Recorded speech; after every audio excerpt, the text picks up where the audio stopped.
une brillante carrière au sein de l'organisation du traité d'interdiction complète des essais nucléaires Otis, Lassina Zerbo en devient le patron. Il a pris fonction hier à Vienne en présence du président du Faso. La campagne pour la planification familiale doit être relancée. Elle apparaît comme le pilier de réduction de la mortalité maternelle au Burkina. La 10e journée africaine de lutte contre la mortalité maternelle l'a relevée comme une urgence. Et puis Washington estime que Damas a franchi la ligne rouge et va durcir sa position vis-à-vis de la guerre en Syrie. L'instauration d'une zone d'exclusion aérienne en faveur des insurgés est envisagée. Madame, Messieurs, bienvenue aux 20h sur la RTB. Un Burkinabé s'installe à la tête de l'organisation du traité d'interdiction complète des essais nucléaires Otis. Détecter toute explosion atomique sur la planète et en faire part aux États signataires du traité et prendre toutes mesures nécessaires pour empêcher les puissances détentrices de l'arme nucléaire de poursuivre leurs essais et empêcher les États qui n'en disposent pas de s'en doter. Voilà la lourde mission qu'endosse Lassina Zerbo, qui a été élu le 28 octobre dernier secrétaire exécutif de l'Otis. Le président du Faso a fait le voyage de Vienne pour apporter son soutien à notre compatriote M. Zerbo. Compte rendu de nos envoyés spéciaux Alassane Zéo et Arsène Évariste Kabori. Vous avez bien voulu placer votre confiance en M. Lassina Zerbo pour diriger en qualité de secrétaire exécutif la commission préparatoire de l'organisation du traité d'interdiction complète des essais nucléaires. Je vous remercie de cette haute distinction portée à un fils du Burkina et de l'Afrique. Votre choix exprime votre appréciation des mérites de M. Zerbo, de ses compétences techniques acquises tout au long de sa riche carrière professionnelle, de ses qualités tout à la fois de scientifique, de manager et de diplomate engagé pour la cause de la paix et de la sécurité du monde. C'est au cours de la 40e session de la commission préparatoire de l'organisation du traité d'interdiction complète des essais nucléaires Otis que l'Hongrois Tibor Tóth a passé le témoin au Burkinabé Lassina Zerbo en tant que secrétaire exécutif de l'Otis. Le président du Faso s'est réjoui de cette situation et entend apporter tout le soutien nécessaire à Lassina Zerbo. Au moment où M. Zerbo entre dans ses fonctions, je lui réitère toutes mes félicitations, lui renouvelle l'appui constant du gouvernement du peuple burkinabé et lui prodigue mes souhaits de plein succès dans sa mission au service de la paix en général et de la non-prolifération nucléaire en particulier. Après l'intervention de Tibor Tóth, qui a dit tout le plaisir qu'il a eu à travailler avec Lassina Zerbo et toute l'équipe de l'Otis, Lassina Zerbo a remercié ce dernier pour ses qualités de management et la disponibilité dont il a fait preuve durant les 8 années à la tête de l'organisation. Lassina Zerbo a aussi jeté un regard sur les efforts de recherche de la paix par le président du Faso, efforts qui se sont étendus jusqu'au niveau de l'Otis. Son Excellence, dans le cadre de sa visite ici, travaille au processus de paix au Mali. Pour autant, il nous avait fait la promesse de venir à cette 40e session de la commission préparatoire. Il a fait tout son possible pour être ici avec nous aujourd'hui. Et cela fait partie de son engagement personnel en faveur de la paix et de la sécurité dans le contexte régional. Et en s'exprimant devant la Commission, il fait part de son expérience régionale à nous tous qui travaillons de manière générale à la paix et à la sécurité. Monsieur le Président, c'est remercié. Les journalistes présents à Vienne ont profité de la présence du président Compaoré pour l'interpeller sur la médiation qu'il conduit entre le gouvernement malien et les groupes armés du Nord. Quelles sont les chances de succès de cette médiation? C'est la question qui lui a été posée. Dans sa réponse, le président Compaoré a défendu les forces des propositions qu'il a soumises aux différentes parties. Nous l'écoutons. Nous avons là un conflit très complexe parce que nous avons eu cette rébellion au nord du Mali, ça c'est un, mais malheureusement au même moment pour le Mali, il y a eu coup d'État à Bamako. Alors donc dans cette crise, en tant que médiateur, il nous est apparu donc logique de traiter les questions constitutionnelles, parce que tant que le Mali ne se retrouve pas dans un ordre constitutionnel normal, il allait être difficile de gérer les autres questions. Alors, puisque en dehors des problèmes du Nord, il y avait aussi l'extérieur, l'étranger, avec les mouvements islamistes, terroristes qui étaient entrés. Donc ça faisait 3 dossiers en même temps. Mais il fallait régler les questions constitutionnelles. C'est ce que nous avons essayé de régler dans un premier temps en amenant le président Kiankounda, le président de l'Assemblée, à prendre les choses en main. Après, nous nous sommes maintenant occupés des questions entre Maliens, ceux qui au nord demandaient la charia, ceux qui voulaient l'indépendance, et les amener aujourd'hui à rejeter à la fois l'indépendance et à rejeter aussi l'intégrisme religieux. Donc, alors, il suffit maintenant d'organiser un dispositif de sécurité, de sécurisation pour tous, pour que les élections puissent avoir lieu en juillet. Alors, bien sûr, entre ce que je comprends, c'est que le gouvernement de Bamako parle de désarmement immédiat, alors que le processus que moi j'ai proposé, qui doit être un processus rassurant pour les partis. Oui, parce que quand des partis sont en conflit, pour demander à une partie subitement de désarmer, sans créer des conditions qui rassurent cette partie, même si elle accepte le principe, ça peut être difficile à gérer. Surtout que, parallèlement, vous avez d'autres mouvements qui restent armés dans la zone. Alors, c'est pour cela que nous avons voulu que ce soit un accompagnement avec des forces internationales, avec un processus progressif, avec la police, la gendarmerie, etc. Mais l'objectif final, c'est que le Mali récupère la totalité de son territoire sous son administration, puisqu'il y a le déploiement de l'administration, des services sociaux. Et donc l'intégrité territoriale du Mali, au bout de compte, va être assurée. Je pense que le processus que j'ai proposé me paraît équilibré, et juste, équitable, mais surtout et respectueux, bien sûr, des institutions maliennes. Je pense que probablement qu'avec des reformulations, on pourrait s'entendre, mais nous n'avons pas d'autre choix que d'aller vers un processus qui est à la fois pacifique et rassurant pour toutes les parties. Le développement de nouveaux pôles de croissance en ligne de mire, des propositions ont été faites dans ce sens au cours d'une session du Comité national de pilotage des pôles de croissance présidé par le Premier ministre. La rencontre a abouti à l'adoption d'un plan d'action prioritaire de promotion des pôles de croissance pour la période 2013-2015. Reportage signé Maïmouna Traoré. Dynamiser le dispositif institutionnel pour faire des pôles de croissance un instrument majeur d'accélération de la croissance économique, ces membres du Comité national de pilotage ont mené la réflexion. Ils ont pris acte du document d'orientation des pôles de croissance adopté par le gouvernement le 22 mai dernier. Pour son opérationnalisation, ceux-ci ont adopté un plan d'action prioritaire 2013-2015 et un programme de travail annuel. Des propositions de mise en route d'ici 2015 de nouveaux pôles économiques, d'expérimentation des zones économiques spéciales, de création de grappes d'entreprises et de mise en place d'une stratégie de promotion des produits de niche ont été retenus.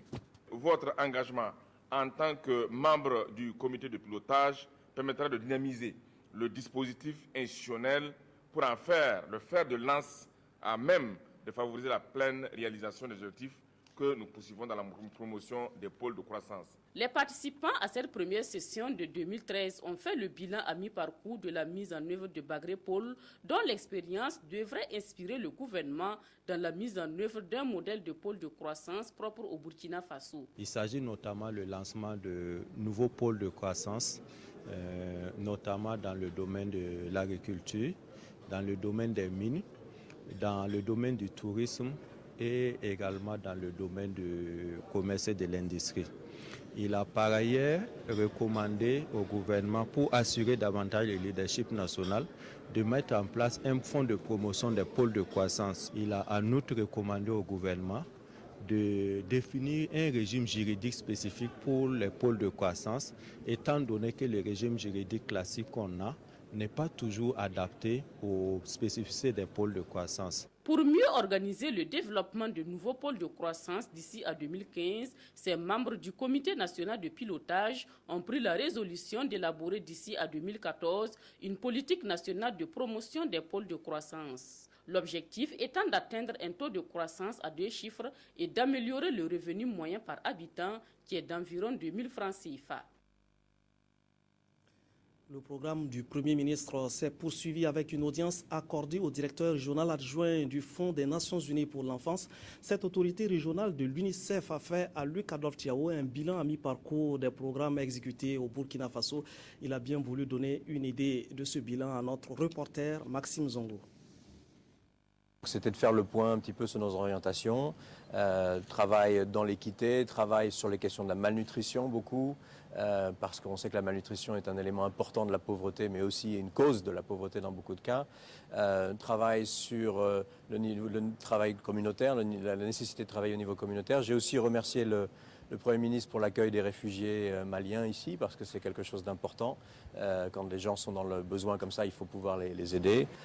Et puis surtout sur tout le soutien qui est apporté par le gouvernement aux activités de l'UNICEF et l'assurer du soutien de l'UNICEF à tous les programmes de protection sociale et de services sociaux de base ici au Burkina. Ce qui est attendu, c'est par exemple donc tout le soutien que l'on fait ici en matière de prise en charge nutritionnelle des enfants.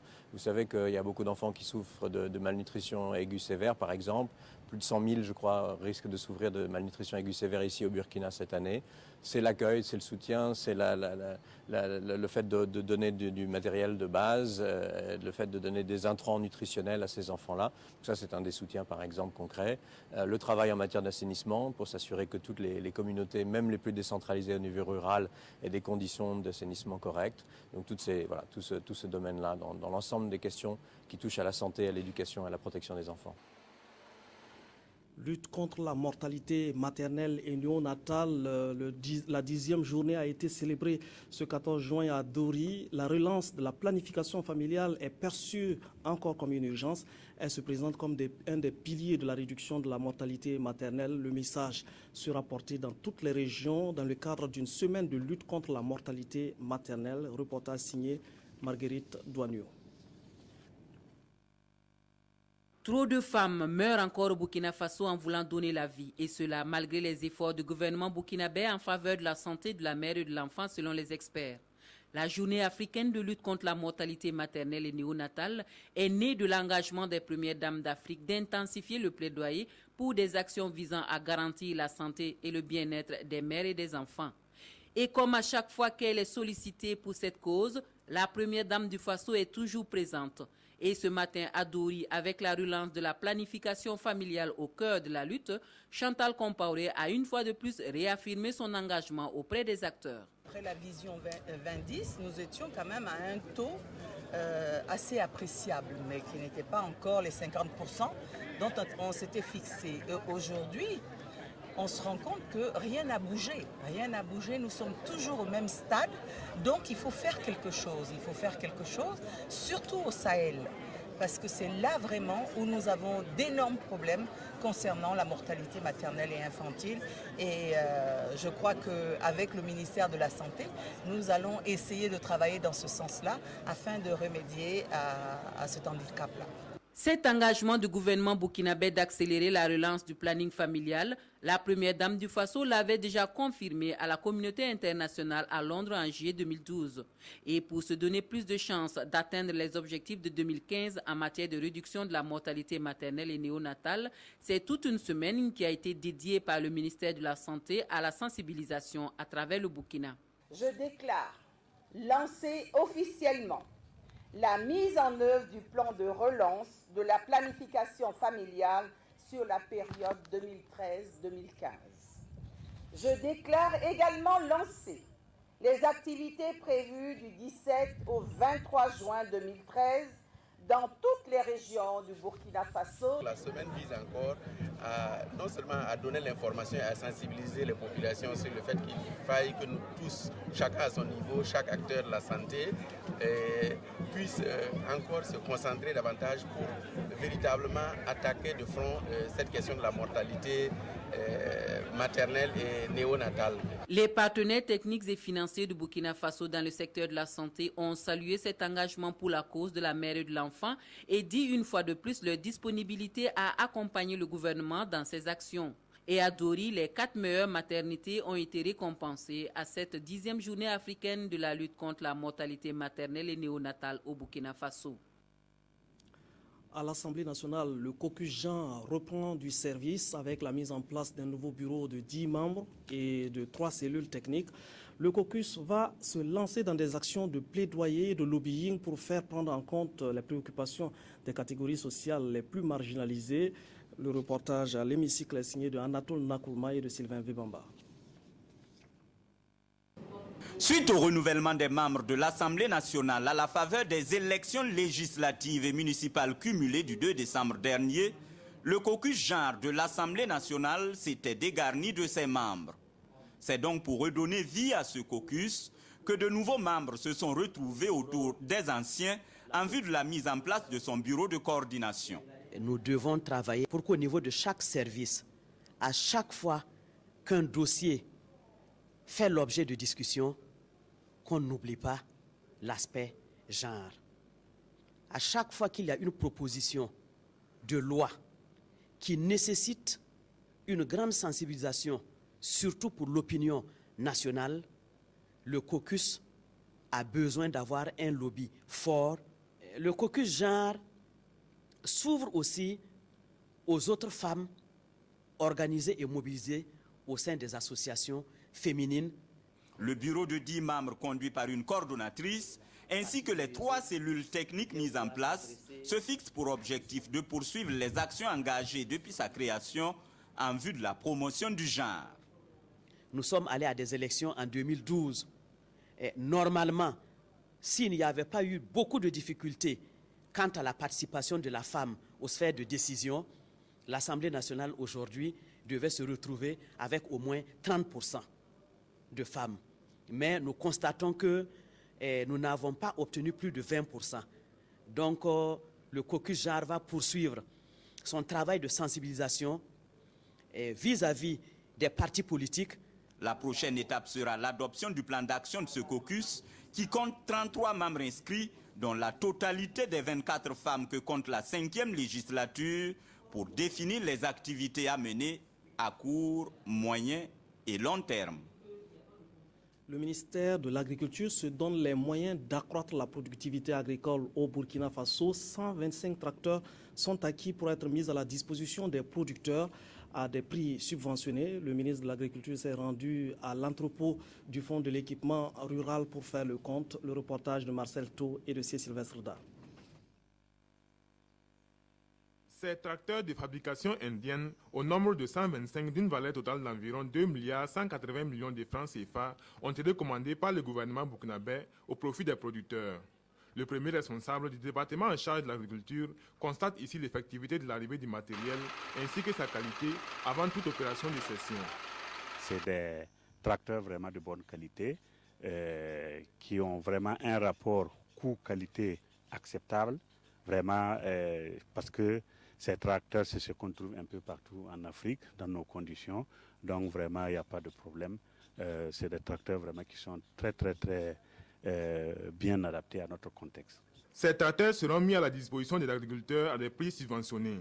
Tout acquéreur devra justifier son statut de producteur agricole et le coût d'une machine varie entre 9 et 10 millions de francs CFA. Nous sommes face à une très forte demande. Et en ce moment, nous serons plutôt tentés de privilégier les achats au comptant. Vous essayez de voir sur le marché national ou le marché international, vous allez vous rendre facilement compte que ce n'est pas possible d'avoir un tracteur aussi puissant à un coût de 10 millions. Donc je pense que c'est une initiative qu'il faut saluer parce que le producteur burkinabé qui est dans sa province, qui doit acquérir un tracteur, s'il doit être au même niveau que le paysan indien, et qui est à proximité de l'usine de production de ces tracteurs, vous voyez que ça va être un déséquilibre. 45 tracteurs seront répartis dans les provinces et les 80 autres seront destinés à la vente libre. L'objectif de cette action gouvernementale est de permettre l'accroissement de la productivité agricole afin d'assurer une sécurité alimentaire durable au Burkina Faso. L'État entreprend depuis 5 ans de renforcer les capacités des producteurs afin d'accroître la productivité agricole. À l'instar des autres régions, le Sahel a reçu sa dotation en équipement agricole, en intrants et en semences améliorées. La remise symbolique s'est faite à Seitenga, à 50 km de Dori, aux producteurs maintenant de s'investir pour atteindre l'objectif de 272 000 tonnes attendues du Sahel. Le reportage est signé de Momouni Soubeiga. Pour la campagne agricole 2013-2014 dans le Sahel, les prévisions de production sont estimées à 270 000 tonnes pour les céréales, 4 000 tonnes pour le riz, 17 000 tonnes pour le niébé et 4 000 tonnes et demi pour le sésame. Et pour l'atteinte de ces objectifs, l'État a mis des moyens à la disposition des producteurs du Sahel. Du matériel agricole et des animaux de trait ont été subventionnés pour les accompagner. Par rapport aux conditions, il faut être sélectionné par un comité de sélection composé de l'agent d'agriculture, du comité villageois de développement et de la chambre régionale d'agriculture. Ce sont ces acteurs à la base là qui font le choix du producteur bénéficiaire de ces intrants et équipements agricoles. C'est une région où il pleut moins, mais le gouverneur et les producteurs ne perdent pas espoir. Avec le dévouement des agriculteurs et le soutien de l'État, ils sont convaincus que le Sahel peut être transformé en une région agricole. Travailler tout le temps depuis nos grands-parents jusque-là, ça c'est fini. On ne peut pas continuer avec ça et puis avoir une bonne production. Donc je demande à l'État vraiment d'essayer d'équiper tout le monde si possible. Le pays du Sahel, contrairement à ce qu'on pourrait croire, pourrait être même le grenier du Faso, pourquoi pas. Et j'ai demandé aux fils et aux filles de la région du Sahel de s'investir, car c'est possible. Il y a un temps pour fouiller et chercher l'or, il y a un temps aussi pour l'exploitation agricole. Et pour soutenir ces producteurs, la représentation régionale de la société Somika a parrainé la cérémonie avec une enveloppe de 2 millions de francs CFA. À travers la remise de ces matériels, le département de l'agriculture et de la sécurité alimentaire entend ici accroître la production agricole de 10% chaque année et créer des conditions favorables à l'accessibilité des populations à une alimentation suffisante et équilibrée. Le Japon accompagne le Burkina pour la promotion d'une agriculture orientée vers le marché. Ce projet dénommé PPAOM est financé par la coopération japonaise pour le développement, JICA, qui va mettre plus de 500 millions de francs CFA pour le transfert de compétences de la partie japonaise vers le Burkina. Il va permettre de mettre en place une stratégie de promotion à l'exportation et de réduction des importations. Reportage Yolande Lompo. L'Agence japonaise de coopération internationale et le Burkina Faso s'accordent pour faire du secteur rural un secteur moderne, professionnel et compétitif. Les deux parties viennent de procéder au lancement du projet d'appui à l'élaboration d'un schéma directeur pour une agriculture orientée vers le marché. D'un montant de 589 millions de francs CFA, le PPAOM couvrira la période 2013-2015 et s'exécutera en 2 phases. Lesquelles phases permettront d'identifier les filières porteuses en fonction de leur importance sur les différents marchés internationaux, régionaux et nationaux. Et sur la base des résultats obtenus après sa mise en œuvre, les experts des 2 pays proposeront des projets prioritaires pour les autres actions futures. Le monde rural, ce n'est pas seulement une agriculture faite pour assurer la sécurité alimentaire, mais c'est aussi une agriculture destinée à accroître les revenus. Et pour accroître les revenus, il faut s'assurer qu'il y a un marché. Un marché non seulement au niveau national, au niveau régional, qu'au niveau international. Donc il faut faire en sorte à déterminer vraiment l'ensemble des potentialités qui existent dans ces différents maillons-là et faire des activités de promotion et de soutien de ces produits en termes de production, en termes de recherche de marché. Parmi les pays de l'UMOA, le Burkina Faso est le pays qui exporte le moins par rapport au volume de richesse. Il s'agira donc de soutenir à travers ce projet les différents acteurs depuis la distribution d'intrants, en passant par la production, la transformation jusqu'à l'exportation. À Bobo Dioulasso, on célèbre demain la nuit du coton pour promouvoir l'excellence de la production cotonnière au Burkina. Quel est le contenu et l'enjeu d'une telle manifestation? Le directeur général de la Sofitex en parle. Il est au micro de Sarnoua Christine Koulibaly. Le coton représente un produit d'exportation qui est important pour le Burkina et il se doit que nous puissions trouver toutes les voies et tous les moyens pour plus de résultats. Le coton fait vivre plus de 3 millions de Burkinabés. Et c'est la raison pour laquelle nous avons organisé au cours de la campagne 2012-2013 un concours meilleur producteur de coton, meilleur groupement de producteurs de coton, centré autour d'un certain nombre de thèmes techniques dont l'adhésion et la réceptivité pourraient permettre d'améliorer la productivité et la production. Au terme donc de ce concours, nous avons donc décidé d'organiser une nuit au cours de laquelle on va récompenser les lauréats de ce concours. Il s'agit donc d'une nuit de l'excellence. Une nuit au cours de laquelle nous allons magnifier les cotonculteurs. Nous allons féliciter ces braves travailleurs qui, chaque jour, font de leur mieux pour apporter leur contribution à la construction du Burkina Faso. La Banque mondiale accorde un prêt de 42 milliards de francs CFA pour la réalisation d'infrastructures de transport dans le cadre du projet aéroport de Doncin. C'est un programme qui devra s'exécuter sur 5 ans. Ramatou Zida et C. Sylvestre Da ont assisté à la signature de l'accord de financement entre le ministre de l'Économie et des Finances et la représentante de la Banque mondiale au Burkina. Reportage. Au-delà de cette poignée de main, c'est un acte majeur qui est posé ici au profit de la maîtrise d'ouvrage de l'aéroport de Doncin. Un accord par lequel la Banque mondiale met 85 millions de dollars américains, soit plus de 42 milliards de francs CFA à la disposition de l'État burkinabé. Ce financement est destiné à la réalisation du projet d'infrastructure de transport de Doncin. Un projet qui vise à améliorer la desserte du site de Doncin par voie terrestre. La Banque mondiale a été motivée par la performance du gouvernement. Cette prêt est une sollicitation du gouvernement pour construire l'aéroport de Doncin.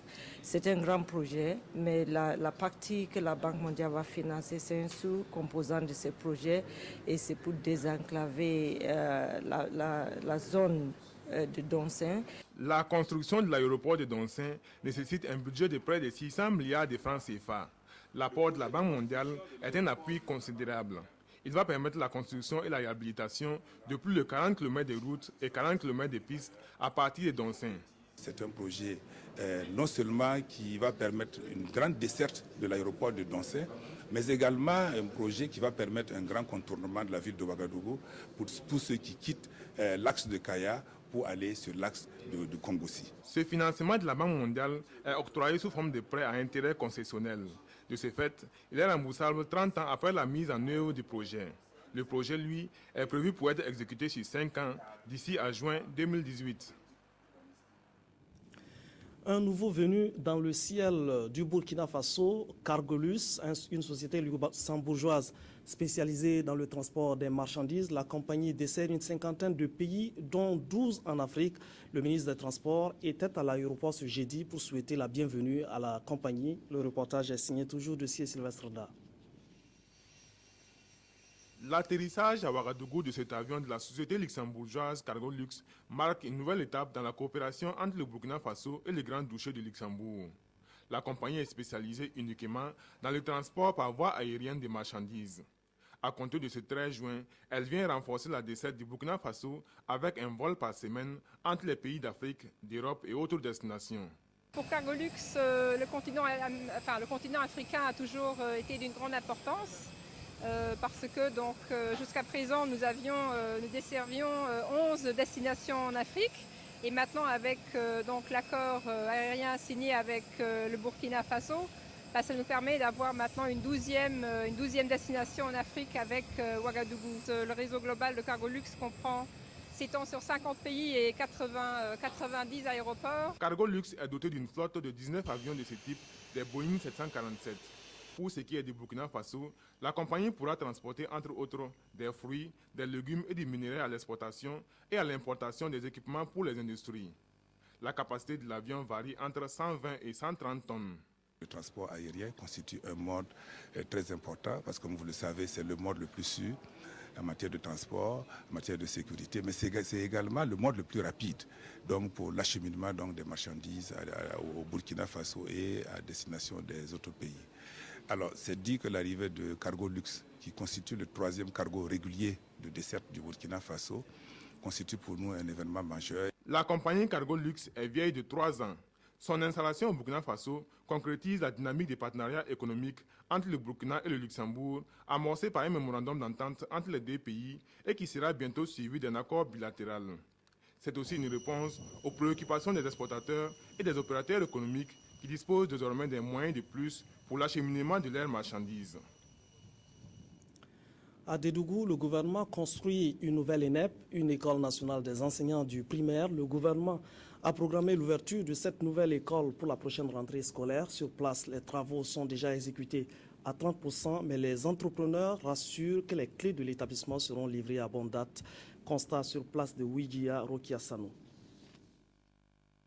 Lentement mais sûrement, une école nationale des enseignants du primaire ENEP pousse à l'entrée est de Dédougou, précisément dans le village de Passakongo.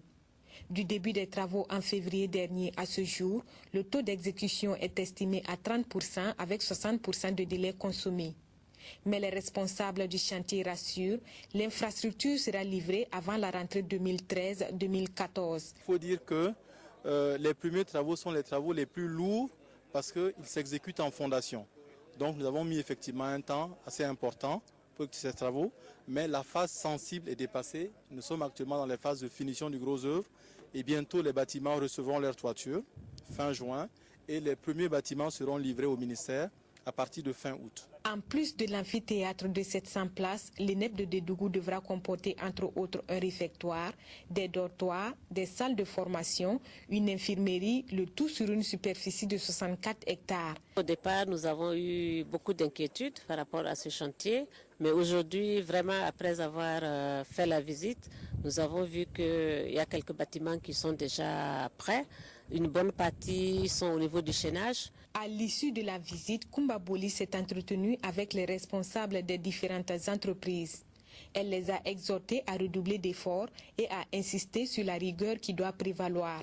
Respecter les engagements, ce n'est pas juste de dire on a fini l'infrastructure, mais c'est surtout de finir une infrastructure de qualité.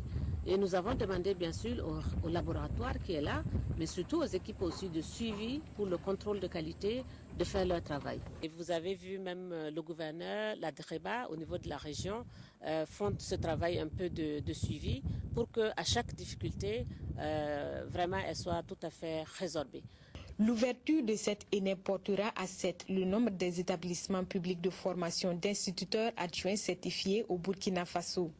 Sa construction a mobilisé plus de 8 milliards de francs CFA.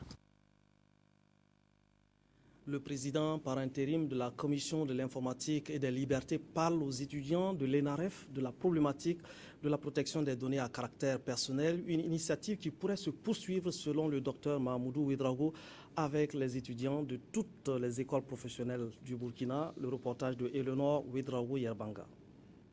La Commission de l'informatique et des libertés à l'École nationale des régies financières.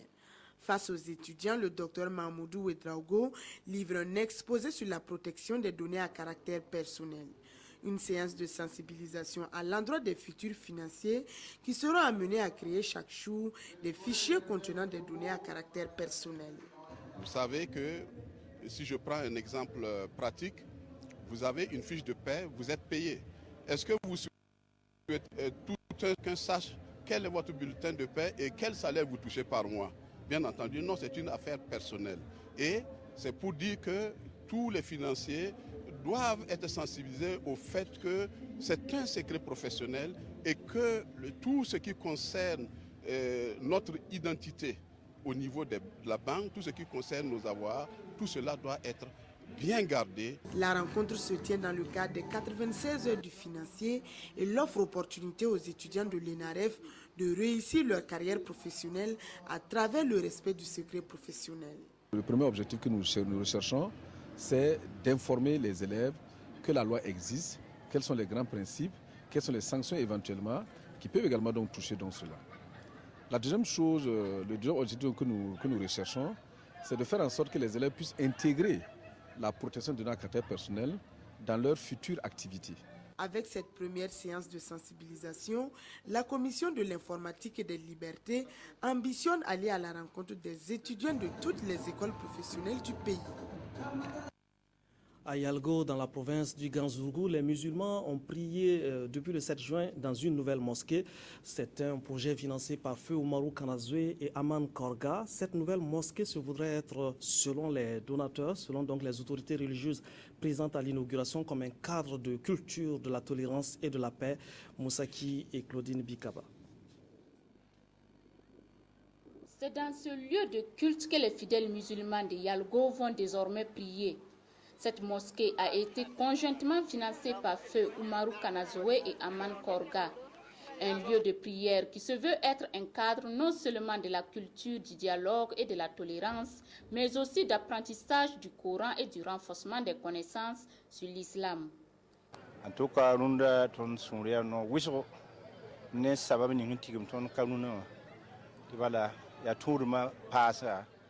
Nous sommes contents d'accueillir cette nouvelle mosquée. Mais d'abord, nous rendons hommage à Feu Oumarou Kanazoué qui a beaucoup investi dans sa réalisation.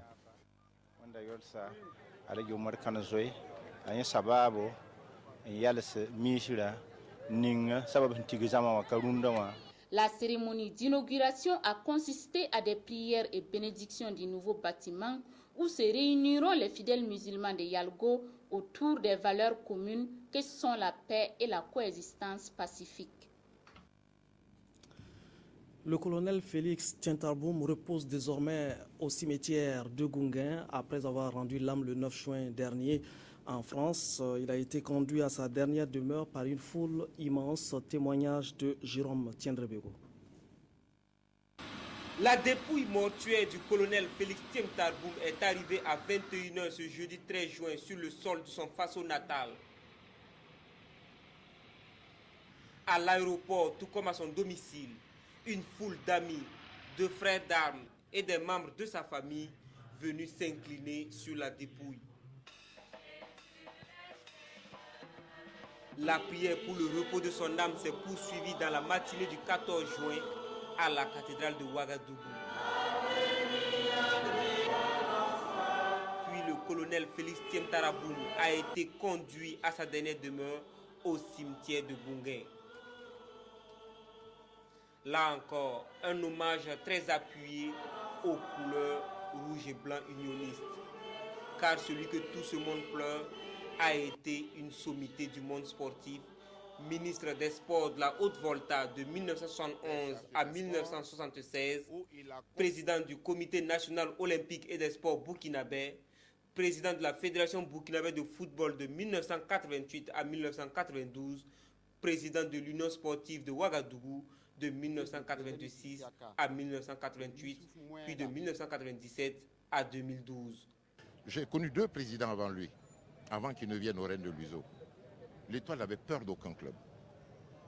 Mais avec Félix Tientarboum, avant chaque match, on réfléchissait bien avant d'aller jouer. Donc Félix Tientarboum mérite tout le respect qu'on lui porte aujourd'hui. Militaire dans l'âme, Félix Tientarboum fut secrétaire général du comité de défense nationale avec rang de ministre en 1982. Il nous a beaucoup encadrés, il nous a enseigné également. Et je peux dire que c'est un militaire exemplaire, un militaire qui a vraiment tout donné pour sa patrie. Militaire et sportif, mais aussi politique, le colonel a occupé de hautes fonctions. Il fut notamment ministre des Affaires étrangères de 1980 à 1982. C'est vrai que sa carrière politique s'est déroulée dans un contexte où vous savez que le Burkina Faso était dans un processus de coup d'État assez permanent. C'est une autre période, mais je veux dire que malgré tout, Il a assumé les missions qui étaient les siennes donc à ce moment-là. Après les oraisons funèbres, le cercueil a été mis en terre et c'est dans cette partie de la terre libre du Burkina que repose désormais le colonel Félix Tientaraboum. Paix à son âme. Guerre en Syrie, Washington envisage une aide militaire directe pour les insurgés. L'instauration d'une zone d'exclusion aérienne près de la Jordanie est à l'étude. Les États-Unis estiment que Damas a franchi une ligne rouge. Avant de nous quitter, un peu de sourire avec l'humoriste Zongo qui sera en spectacle aujourd'hui et demain à Ouagadougou. Il se propose de jeter un regard sur le mariage. Au micro de Évariste Kambari, il parle de l'humour et de sa place en Afrique dans une société en proie à la guerre, mais aussi de ses spectacles au centre aéré de Ouaga 2000 et de la Maison du Peuple. Reportage Évariste Kambari. Nous, en tant qu'humoristes, nous ne sommes pas des écrivains, nous ne sommes pas des révolutionnaires avec des pancartes pour crier, non. Nous, à travers notre humour, nous arrivons à faire comprendre aux gens que quand tu veux copier, il faut copier ce qui est bien. Et la paix aujourd'hui en Afrique est devenue comme un jeu de lumière dans une boîte de nuit. Ça s'allume, ça s'éteint. Ça s'allume, ça s'éteint. Du coup, c'est les populations qui sont victimes de ça. Donc nous, on pense que c'est avec cette lecture, avec cette caricature-là que les populations peuvent accepter. C'est en cela que l'humour est très important pour les Africains. Dans chaque famille africaine, il y a quelqu'un qui fait rire. Que dans la vie, il y a la femme de ta vie et il y a la femme de ta nuit. Femme de ta nuit, on peut gagner rapidement, mais femme de ta vie, c'est pas facile. Parce qu'un homme, quand il est seul, il s'ennuie. À peine tu te maries, tu as des ennuis. La femme, quand il est seul, il pense à son avenir. Quand il se marie net, c'est son mari qui pense à son avenir. Généralement, on dit, jusqu'à 1 an après le mariage, madame, il parle, monsieur, écoute.